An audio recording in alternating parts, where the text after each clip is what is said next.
동대부속 영석고 학생 여러분 반갑습니다. 이번 시간은 수학 1 13번째 시간, 지수함수를 이용한 실생활 활용 문제를 함께 해결해 보도록 하겠습니다. 교과서, 펜, 준비되셨나요? 갑시다! 자, 여러분들 교재 52페이지 예제 2번 문제부터 살펴보도록 합시다. 문제를 잘 읽고 먼저 이 문제가 의미하는 바를 함께 이해해 보도록 하죠. 어떤 호수에서 수면에서의 빛의 세기가 A일 때 수심이 H인 곳에서의 빛의 세기를 Y라 한다. 그럴 때 Y와 A와 H 사이의 관계식이 다음과 같이 주어졌습니다. 이럴 때 호수에서 빛의 세기가 256분의 A인 곳의 수심은 몇 미터인지 구하시오. 여러분들 예제 2번과 같은 문제를 보실 때는 가장 먼저 구하고자 하는 것이 무엇인지를 체크하시길 바랍니다.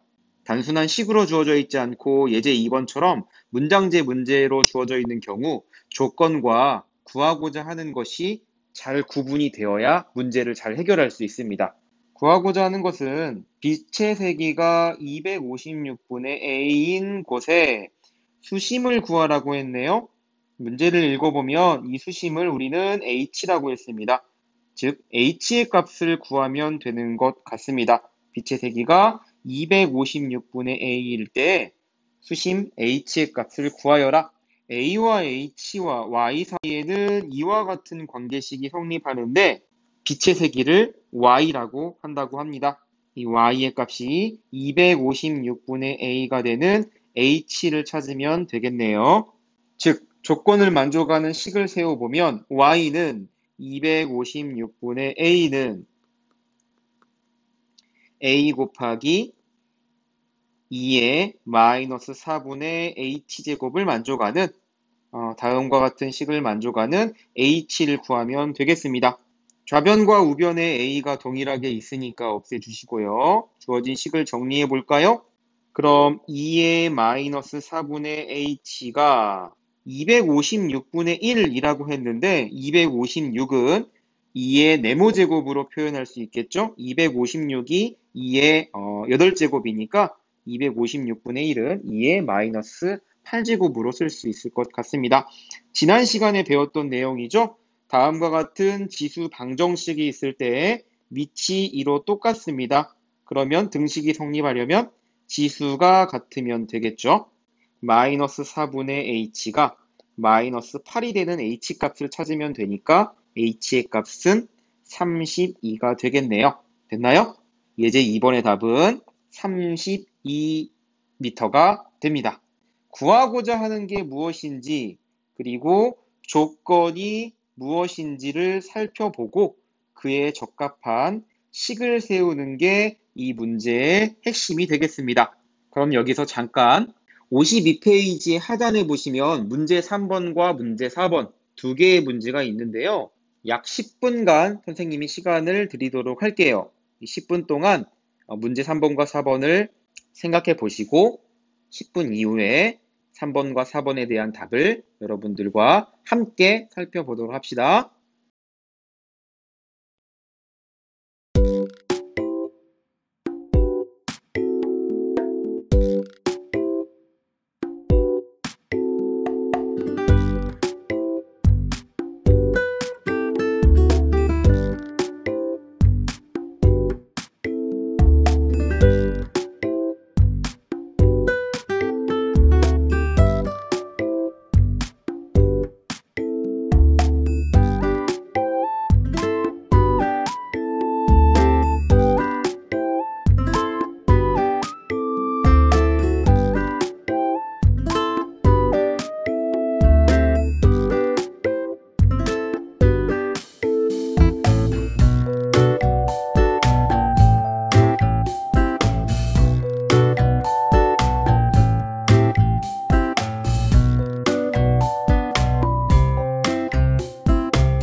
자, 문제가 잘 해결이 되셨나요?